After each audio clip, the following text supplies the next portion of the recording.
রবীন্দ্র প্রবন্ধ ভারতবর্ষ তারই অন্তর্গত প্রাচ্য ও পাশ্চাত্য সভ্যতা। শুরু হচ্ছে প্রবন্ধ প্রাচ্য ও পাশ্চাত্য সভ্যতা। ফরাসি মহিষী গিজো ইউরোপীয় সভ্যতার প্রকৃতি সম্বন্ধে যা বলিয়াছেন তা আমাদের আলোচনার যোগ্য। প্রথমে তাহার মত নিম্নে উদ্ধৃত করি। তিনি বলেন, আধুনিক ইউরোপীয় সভ্যতার পূর্ববর্তীকালে কি এশিয়ায় কি অন্যত্র এমনকি প্রাচীন গ্রিস রোমেও সভ্যতার মধ্যে একটি একমুখী ভাব দেখিতে পাওয়া যায়। প্রত্যেক সভ্যতা যেন একটি মূল হইতে উঠিয়াছে এবং একটি ভাবকে আশ্রয় করিয়া অধিষ্ঠিত রহিয়াছে। সমাজের মধ্যে তাহার প্রত্যেক অনুষ্ঠানে, তাহার আচারে বিচারে, তাহার অবয়ব বিকাশে সেই একটি স্থায়ী ভাবেরই কর্তৃত্ব দেখা যায়। যেমন ইজিপ্টে একটি পুরোহিত শাসনতন্ত্রে সমস্ত সমাজকে অধিকার করিয়া বসিয়াছিল, তাহার আচার ব্যবহারে তাহার কীর্তিস্তম্ভগুলিতে ইহারই একমাত্র প্রভাব। ভারতবর্ষ ব্রাহ্মণ্যতন্ত্রের সমস্ত সমাজকে একভাবে গঠিত করিয়া তুলিয়াছিল। সময় সময় ইহাদের মধ্যে ভিন্ন শক্তির বিরোধ উপস্থিত হয় নাই তাহা বলা যায় না, কিন্তু তাহারা সেই কর্তৃত্বভাবের দ্বারা পরাস্ত হইয়াছে। এইরূপ এক ভাবের কর্তৃত্বে ভিন্ন দেশ ভিন্ন রূপ ফললাভ করিয়াছে। সমগ্র সমাজের মধ্যে এই ভাবের ঐক্যবশত গ্রীস অতি আশ্চর্য দ্রুতবেগে এক অপূর্ব উন্নতি লাভ করিয়াছিল। আর কোনো জাতি এত অল্পকালের মধ্যে এমন উজ্জ্বলতা লাভ করিতে পারে নাই, কিন্তু গ্রীস তাহার উন্নতির চরমে উঠিতে না উঠিতেই যেন জীর্ণ হইয়া পড়িল। তাহার অবনতিও বড় আকস্মিক। যে মূলভাবে গ্রিক সভ্যতা প্রাণ সঞ্চার করিয়াছিল তাহা যেন রিক্ত নিঃশেষিত হইয়া গেল, আর কোনো নতুন শক্তি আসিয়া তাহাকে বলদান বা তাহার স্থান অধিকার করিল না। অপরপক্ষে ভারতবর্ষে ও ইজিপ্টেও সভ্যতার মূলভাব এক বটে, কিন্তু সমাজকে তাহা অচল করিয়া রাখিল। তাহার সরলতায় সমস্ত যেন একঘেয়ে হইয়া গেল। দেশ ধ্বংস হইল না, সমাজ টিকিয়া রহিল, কিন্তু কিছুই অগ্রসর হইল না, সমস্তই এক জায়গায় আসিয়া বদ্ধ হইয়া গেল। প্রাচীন সভ্যতা মাত্রই একটা না একটা কিছুর একাধিপত্য ছিল, সে আর কাহারও কাছে আসিতে দিত না, সে আপনার চারিদিকে আটঘাট বাঁধিয়া রাখিত। এই ঐক্য, এই সরলতার ভাব সাহিত্যে এবং লোক সকলের বুদ্ধি চেষ্টার মধ্যেও আপন শাসন বিস্তার করিত। এই কারণেই প্রাচীন হিন্দু ধর্ম ও চরিত্র গ্রন্থে, ইতিহাসে, কাব্য সর্বত্রই একই চেহারা দেখিতে পাওয়া যায়। তাহাদের জ্ঞানে ও কল্পনায়, তাহাদের জীবনযাত্রা এবং অনুষ্ঠানে এই একই ছাঁদ। এমনকি গ্রীসেও জ্ঞান বুদ্ধির বিপুল ব্যাপ্তি সত্ত্বেও তাহার সাহিত্যে ও শিল্পে এক আশ্চর্য এক প্রবণতা দেখা যায়। ইউরোপের আধুনিক সভ্যতা ইহার সম্পূর্ণ বিপরীত। এই সভ্যতার উপর দিয়ে একবার চোখ বুলাইয়া যাও, দেখিবে তাহা কি বিচিত্র, জটিল ও বিক্ষুব্ধ। ইহার অভ্যন্তরে সমাজতন্ত্রের সকল রকম মূল তত্ত্বই বিরাজমান। লৌকিক এবং আধ্যাত্মিক শক্তি, পুরোহিততন্ত্র, রাজতন্ত্র, প্রধানতন্ত্র, প্রজাতন্ত্র ও সমাজ পদ্ধতির সকল পর্যায়, সকল অবস্থায় বিজড়িত হইয়া দৃশ্যমান। স্বাধীনতা, ঐশ্বর্য এবং ক্ষমতার সর্বপ্রকার ক্রমান্বয়ে ইহার মধ্যে স্থান গ্রহণ করিয়াছে। এই বিচিত্র শক্তি স্থির নাই, ইহারা আপনা আপনি কেবল লড়িতেছে, অথচ ইহাদের কেহই আর সকলেই অভিভূত করিয়া সমাজকে একা অধিকার করিতে পারে নাই। একই কালে সমস্ত বিরোধী শক্তি পাশাপাশি কাজ করিতেছে, কিন্তু তাহাদের বৈচিত্র্য সত্ত্বেও তাহাদের মধ্যে একটি পারিবারিক সাদৃশ্য দেখিতে পাই। তাহাদিওকে ইউরোপীয় বলিয়া চিনিতে পারা যায়। চরিত্রের মতে এবং ভাবেও এইরূপ বৈচিত্র্য এবং বিরোধ। তাহারা অহরহ পরস্পরকে লঙ্ঘন করিতেছে, আঘাত করিতেছে, সীমাবদ্ধ করিতেছে, রূপান্তরিত করিতেছে এবং পরস্পরের মধ্যে অনুপ্রবিষ্ট হইতেছে। একদিকে স্বাতন্ত্র্যের দুরন্ত তৃষ্ণা, অন্যদিকে একান্ত বাধ্যতা শক্তি। মনুষ্যে আশ্চর্য বিশ্বাস বন্ধন, অথচ সমস্ত শৃঙ্খল মোচন পূর্বক বিশ্বের আর কাহারও প্রতি ভ্রূক্ষেপ মাত্র না করিয়া একাকী নিজের স্বেচ্ছা মতে চলিবার উদ্যত বাসনা। সমাজ যেমন বিচিত্র, মনও তেমনি বিচিত্র। আবার সাহিত্যেও সেই বৈচিত্র্য। এই সাহিত্যে মানব মনের চেষ্টা বহুধা বিভক্ত, বিষয় বিবিধ এবং গভীরতা দূরগামী। সেই জন্যই সাহিত্যের বাহ্য আকার ও আদর্শ প্রাচীন সাহিত্যের ন্যায় বিশুদ্ধ, সরল ও সম্পূর্ণ নহে। সাহিত্যে ও শিল্পে ভাবের পরিস্ফুটতা, সরলতা ও ঐক্য হইতেই রচনার সৌন্দর্য উদ্ভূত হইয়া থাকে, কিন্তু বর্তমান ইউরোপে ভাব ও চিন্তার অপরিসীম বহুলতায় রচনার এই মহৎ বিশুদ্ধ সারল্য রক্ষা করা উত্তরোত্তর কঠিন হইতেছে। আধুনিক ইউরোপীয় সভ্যতার প্রত্যেক অংশে, প্রত্যেক প্রত্যাংশে আমরা এই বৈচিত্র্য প্রকৃতি দেখতে পাই। নিঃসন্দেহে ইহার অসুবিধাও আছে।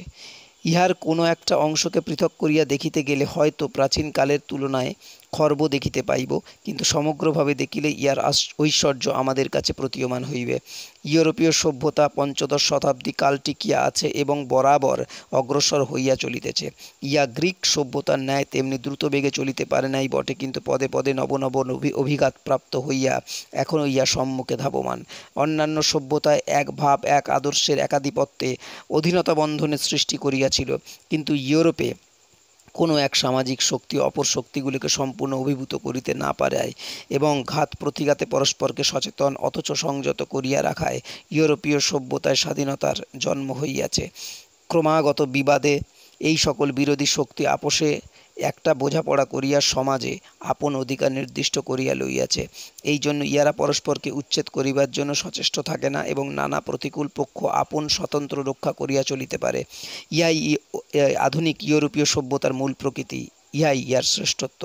গিজো বলেন, বিশ্বজগতের মধ্যে এই বৈচিত্র্যের সংগ্রাম ইহা সুস্পষ্ট। যে কোনো একটি নিয়ম, কোনো এক প্রকারের গঠনতন্ত্র, কোনো একটি সরল ভাব, কোনো একটি বিশেষ শক্তি সমস্ত বিশ্বকে একা অধিকার করিয়া তাহাকে একটিমাত্র কঠিন ছাঁচে ফেলিয়া সমস্ত বিরোধী প্রভাবকে দূর করিয়া শাসন করিবার ক্ষমতা পায় নাই। বিশ্বে নানা শক্তি, নানা তত্ত্ব, নানা তন্ত্র জড়িত হইয়া যুদ্ধ করে, পরস্পরকে গঠিত করে, কেহ কাহাকে সম্পূর্ণ পরাস্ত করে না, সম্পূর্ণ পরাস্ত হয় না। অথচ এই সকল গঠন, তত্ত্ব ও ভাবের বৈচিত্র্য, তাহাদের সংগ্রাম ও বেগ একটি বিশেষ ঐক্য, একটি বিশেষ আদর্শের অভিমুখে চলিয়াছে। ইউরোপীয় সভ্যতাই এইরূপ বিশ্বতন্ত্রের প্রতিবিম্বিত। ইহা সংকীর্ণ রূপে একরত ও অচল। জগতে সভ্যতা এই প্রথম নিজের বিশেষ মূর্তি বর্জন করিয়া দেখা দিয়াছে। এই প্রথম ইহার বিকাশ বিশ্ব ব্যাপারের বিকাশের ন্যায় বহু বিভক্ত, বিপুল, বহু চেষ্টাগত। ইউরোপীয় সভ্যতা এই রূপে চিরন্তন সত্যের পথ পাইয়াছে, তাহা জগদীশ্বরের কার্যপ্রণালীর দ্বারা গ্রহণ করিয়াছে। ঈশ্বর যে পথ নির্মাণ করিয়াছেন, এ সভ্যতা সেই পথে অগ্রসর হইতেছে। এ সভ্যতার শ্রেষ্ঠতা তত্ত্ব এই সত্যের উপর নির্ভর করে। গিজোর মত আমরা উদ্ধৃত করিয়া দিলাম। ইউরোপীয় সভ্যতা এক্ষণে বিপুলায়তন ধারণ করিয়াছে, তাহাতে সন্দেহ নাই। ইউরোপ, আমেরিকা, অস্ট্রেলিয়া, 3 মহাদেশ এই সভ্যতা বহন পোষণ করিতেছে। এত ভিন্ন ভিন্ন বহু সংখ্যক দেশের উপরে এক মহাসভ্যতার প্রতিষ্ঠা পৃথিবীতে এমন আশ্চর্য বৃহৎ ব্যাপার ইতিপূর্বে আর ঘটে নাই। সুতরাং কিসের সঙ্গে তুলনা করিয়া ইহা বিচার করি? কোন ইতিহাসে সাক্ষ্য গ্রহণ করিয়া ইহার পরিণাম নির্ণয় করিব?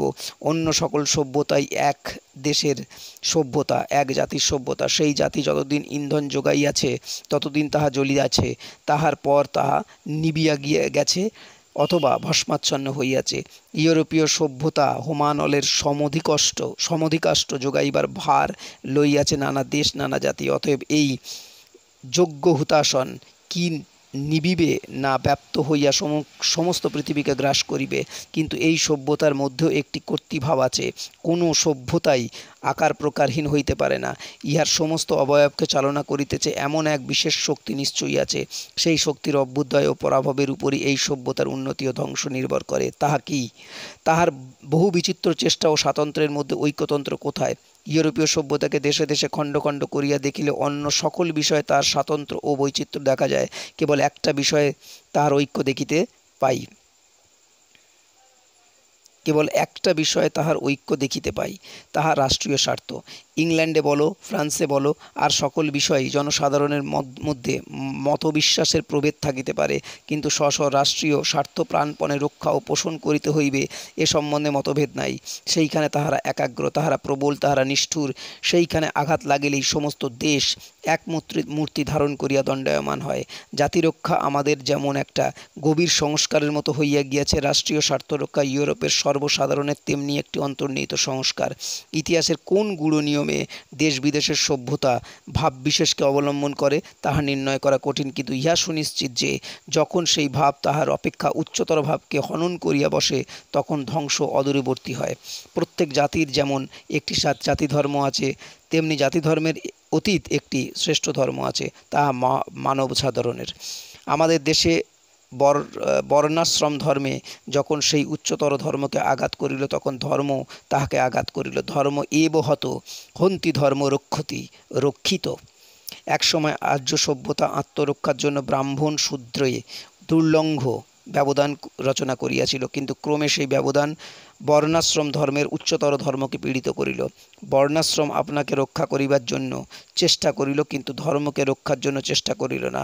সে যখন উচ্চ অঙ্গের মনুষ্যত্ব চর্চা হইতে শূদ্রকে একেবারে বঞ্চিত করিল, তখন ধর্ম তাহার প্রতিশোধ লইল। তখন ব্রাহ্মণ্য আপন জ্ঞান ধর্ম লইয়া পূর্বের মতন আর অগ্রসর হইতে পারিল না। অজ্ঞান জড়শূদ্র সম্প্রদায় সমাজকে গুরুভারে আকৃষ্ট করিয়া নিচের দিকে টানিয়া রাখিল। শূদ্রকে ব্রাহ্মণ উপরে উঠতে দেয় না, কিন্তু শূদ্র ব্রাহ্মণকে নিচে নামাইল। আজিও ভারতে ব্রাহ্মণ প্রধান বর্ণাশ্রম থাকা সত্ত্বেও শূদ্রের সংস্কারে নিকৃষ্ট অধিকারীর অজ্ঞানতায় ব্রাহ্মণ সমাজ পর্যন্ত আচ্ছন্ন আবিষ্ট। ইংরাজের আগমন যখন জ্ঞানের বন্ধন মুক্তি হইল, যখন সকল মনুষ্যই মনুষ্যত্ব লাভের অধিকারী হইল, তখনই ব্রাহ্মণ ধর্মের মূর্ছাপগমের লক্ষণ প্রকাশ পাইল। আজ ব্রাহ্মণ শূদ্রে সকলে মিলিয়া হিন্দু জাতির অন্তর্নিহিত আদর্শের বিশুদ্ধ মূর্তি দেখিবার জন্য সচেষ্ট হইয়া উঠিয়াছে। শূদ্রেরা আজ জাগিতেছে বলিয়াই ব্রাহ্মণ ধর্ম জাগিবার উপক্রম করিতেছে। যাই হোক, আমাদের বর্ণাশ্রম ধর্মের সংকীর্ণতা নিত্য ধর্মকে নানা স্থানে খর্ব করিয়াছিল বলিয়াই তাহা উন্নতির দিকে না গিয়া বিকৃতির পথেই গেল। ইউরোপীয় সভ্যতার মূল ভিত্তি রাষ্ট্রীয় স্বার্থ যদি এত অধিক স্ফীতি লাভ করে যে ধর্মের সীমাকে অতিক্রম করিতে পারে, তবে বিনাশের ছিদ্র দেখা দেবে এবং সেই পথে শনি প্রবেশ করবে। স্বার্থের প্রকৃতি বিরোধ। ইউরোপীয় সভ্যতার সীমায় সীমায় সেই বিরোধ উত্তর কণ্টকিত হইয়া উঠিতেছে। পৃথিবী লইয়া ঠেলাঠেলি কারাকারি পড়িবে, তাহার পূর্ব সূচনা দেখা যাইতেছে। ইহাও দেখিতেছি, ইউরোপের এই রাষ্ট্রীয় স্বার্থপরতা ধর্মকে প্রকাশ্যভাবে অবজ্ঞা করিতে আরম্ভ করিয়াছে। জোরজার মুল্লুক তার এই নীতি স্বীকার করিতে আর লজ্জাবোধ করিতেছে না। ইহাও স্পষ্ট দেখিতেছি, যে ধর্মনীতি ব্যক্তি বিশেষের নিকট বরণীয়, তাহা রাষ্ট্রীয় ব্যাপারে আবশ্যকের অনুরোধে বর্জনীয়, একথা এক প্রকার সর্বজন গ্রাহ্য হইয়া উঠিতেছে। রাষ্ট্রতন্ত্রে মিথ্যাচরণ, সত্যভঙ্গ, প্রবঞ্চনা এখন আর লজ্জাজনক বলিয়া গণ্য হয় না। যে সকল জাতি মনুষ্যে ব্যবহারে সত্যের মর্যাদা রাখে, ন্যায়াচরণকে শ্রেয় জ্ঞান করে, রাষ্ট্রতন্ত্রে তাহাদের ধর্মবোধ অসাড় হইয়া থাকে। সেই জন্য ফরাসি, ইংরাজ, জার্মান, রুশ ইহারা পরস্পরকে কপট, ভণ্ড, প্রবঞ্চক বলিয়া উচ্চস্বরে গালি দিতেছে। ইহা হইতে এই প্রমাণ হয় যে রাষ্ট্রীয় স্বার্থকে ইউরোপীয় সভ্যতা এতই আত্যন্তিক প্রাধান্য দিয়েছে যে সে ক্রমশ স্পর্ধিত হইয়া ধ্রুবধর্মের উপর হস্তক্ষেপ করিতে উদ্যত হইয়াছে। এখন গত শতাব্দীর সাম্য সৌভ্রাতৃর মন্ত্র ইউরোপের মুখে পরিহাস্য বাক্য হইয়া উঠিয়াছে। এখন খ্রিশ্চান মিশনারিদের মুখেও ভাই কথার মধ্যে ভাতৃভাবের সুর লাগে না। জগৎ বিখ্যাত পরিহাস রসিক মার্ক টয়েন গত ফেব্রুয়ারি মাসের নর্থ আমেরিকান রিভিউ পত্রে তিমিরবাসী ব্যক্তিটির প্রতি to the person sitting in darkness নামক যে প্রবন্ধ লিখিয়াছিলেন, তাহা পাঠ করিলে আধুনিক সভ্যতার ব্যাধি লক্ষণ কিছু কিছু চোখে পড়িবে। তীব্র পরিহাসের দ্বারা প্রখর শানিত সেই প্রবন্ধটি বাংলা অনুবাদ করা অসম্ভব। লেখাটি সভ্যমণ্ডলী রুচিকর হয় নাই, কিন্তু শ্রদ্ধেয় লেখক স্বার্থপর সভ্যতার বর্বরতার যে সকল উদাহরণ উদ্ধৃত করিয়া দিয়াছেন, তাহা প্রমাণিক। দুর্বলের প্রতি সবলের অত্যাচার এবং হানাহানি কাড়াকাড়ির যে চিত্র তিনি উদ্ঘাটন করিয়াছেন, তাহার বিভীষিকা, তাহার উজ্জ্বল পরিহাসের আলোক ভীষণ রূপে পরিস্ফুট হইয়াছে। রাষ্ট্রীয় স্বার্থপরতা যে ইউরোপের সাহিত্য ধর্মকে ক্রমশ অধিকার করিতেছে, তাহা কাহারও অগোচর নাই। কিপলিং এক্ষণে ইংরেজি সাহিত্যের শীর্ষস্থানে এবং চেম্বারলিন ইংরাজ রাষ্ট্র ব্যাপারের একজন প্রধান কাণ্ডারী। ধূমকেতু ছোট মুণ্ডটির পশ্চাতে তাহার ভীষণ ঝাঁটার মতন পুচ্ছটি দিগন্ত ঝাঁটাইয়া আসে, তেমনি মিশনারির করধৃত খ্রিশ্চান ধর্মালোকের পশ্চাতে কি দারুণ উৎপাত জগৎকে সম্ভ্রান্ত করে, তাহা এক্ষণে জগৎ বিখ্যাত হইয়া গেছে। এ সম্বন্ধে মার্ক টোয়েনের মন্তব্য পাদটিকায় উদ্ধৃত হইল। প্রাচীন গ্রিক ও রোমক সভ্যতাও মূলে এই রাষ্ট্রীয় স্বার্থ ছিল। সেই জন্যই রাষ্ট্রীয় মহত্ব বিলোপের সঙ্গে সঙ্গে গ্রিক ও রোমক সভ্যতার অধঃপতন হইয়াছে। হিন্দু সভ্যতা রাষ্ট্রীয় ঐক্যের উপর প্রতিষ্ঠিত নয়, সেই জন্য আমরা স্বাধীন হইবা পরাধীন থাকি। হিন্দু সভ্যতাকে সমাজের ভিতর হইতে পুনরায় সঞ্জীবিত করিয়া তুলিতে পারি, এ আশা ত্যাগ করিবার নয়। নেশন শব্দ আমাদের ভাষাই নাই, আমাদের দেশে ছিল না। সম্প্রতি ইউরোপীয় শিক্ষাগুণের ন্যাশনাল মহত্বকে আমরা অত্যাধিক আদর দিতে শিখিয়াছি, অথচ তাহার আদর্শ আমাদের অন্তঃকরণের মধ্যে নাই। আমাদের ইতিহাস, আমাদের ধর্ম, আমাদের সমাজ, আমাদের গৃহ কিছুই নেশন গঠনের প্রাধান্য স্বীকার করে না। ইউরোপে স্বাধীনতাকে যে স্থান দেয়, আমরা মুক্তি মুক্তিকে সেই স্থান দিই।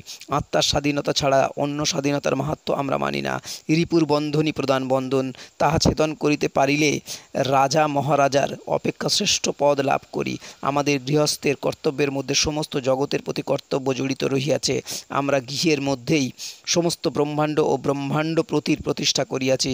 আমাদের সর্বপ্রধান কর্তব্যের আদর্শ এই একটি মন্ত্রেই রহিয়াছে, ব্রহ্মনিষ্ঠ গৃহস্থস্যাৎ তত্ত্বজ্ঞানপরায়ণ যদ যৎ কর্ম প্রকুর্বীত তৎ ব্রহ্মাণি সমর্পয়েৎ। এই আদর্শ যথার্থভাবে রক্ষা করা ন্যাশনাল কর্তব্য অপেক্ষা দুরূহ এবং মহত্তর। এক্ষণে এই আদর্শ আমাদের সমাজের মধ্যে সজীব নাই বলিয়াই আমরা ইউরোপকে ঈর্ষা করিতেছি। ইহাকে যদি ঘরে ঘরে সঞ্জীবিত করিতে পারি, তবে মৌজার বন্দুক ও দমদম বুলেটের সাহায্যে বড় হইতে হইবে না। তবে আমরা যথার্থ স্বাধীন হইব, স্বতন্ত্র হইব, আমাদের বিজেতাদের অপেক্ষা ন্যূন হইব না। কিন্তু তাহাদের নিকট হইতে দরখাস্তের দ্বারা যাহা পাইব, তাহার দ্বারা আমরা কিছুই বড় হইব না। 15-16 শতাব্দী খুব দীর্ঘকাল নয়। নেশনই যে সভ্যতার অভিব্যক্তি, তাহার চরম পরীক্ষা হয় নাই, কিন্তু ইহা দেখিতেছি তাহার চরিত্র আদর্শ উচ্চতম নয়। তাহা অন্যায়, অবিচার ও মিথ্যার দ্বারা আকীর্ণ এবং তাহার মজ্জার মধ্যে একটি ভীষণ নিষ্ঠুরতা আছে। এই ন্যাশনাল আদর্শকেই আমাদের আদর্শরূপে বরণ করাতে আমাদের মধ্যেও কি মিথ্যার প্রভাব স্থান পায় নাই? আমাদের রাষ্ট্রীয় সভাগুলি মধ্যে কি নানা রকম মিথ্যা চাতুরী ও আত্মগোপনের প্রাদুর্ভাব নাই? আমরা কি যথার্থ কথা স্পষ্ট করিয়া বলিতে শিখিয়াছি? আমরা কি পরস্পর বলা বলি করি না যে নিজের স্বার্থের জন্য যাহা দূষণীয় রাষ্ট্রীয় স্বার্থের জন্য তাহা গর্হিত নয়? কিন্তু আমাদের শাস্ত্রেই কি বলে না, ধর্ম এব হত হন্তি ধর্ম রক্ষিত, তস্মাৎ ধর্ম না হন্তব্য মান ধর্ম হত বিধেত। বস্তুত প্রত্যেক সভ্যতারই একটি মূল আশ্রয় আছে। সেই আশ্রয়টি ধর্মের উপর প্রতিষ্ঠিত কি না তাহাই বিচার্য। যদি তাহা উদার ব্যাপক না হয়, যদি তাহা ধর্মকে পীড়িত করিয়া বর্ধিত হয়, তবে তাহার আপাত উন্নতি দেখিয়া আমরা তাহাকে যেন ঈর্ষা এবং তাহাকেই একমাত্র ঈপ্সিত বলিয়া বরণ না করি। আমাদের হিন্দু সভ্যতার মূলে সমাজ, ইউরোপীয় সভ্যতার মূলে রাষ্ট্রনীতি। সামাজিক মহত্বেও মানুষ মাহাত্ম্য লাভ করিতে পারে, রাষ্ট্রনীতিক মহত্বেও পারে। কিন্তু আমরা যদি মনে করি ইউরোপীয় ছাদে নেশন গড়িয়া তোলাই সভ্যতার একমাত্র প্রকৃত এবং মনুষ্যত্বের একমাত্র লক্ষ্য, তবে আমরা ভুল বুঝিব। জ্যৈষ্ঠ 1308। মার্ক টুয়েনের লেখাটা নিচে পাদটিকায় দিয়ে দেওয়া হলো। সেটি হলো, The following is from the Newark Tribune of Christmas Eve. It comes from the journal's Tokyo correspondent. It has a strange and impudent sound, but the Japanese are but partially civilized as yet. When they become wholly civilized, they will not talk so. The missionary questions, of course, occupies the foremost place in the discussion.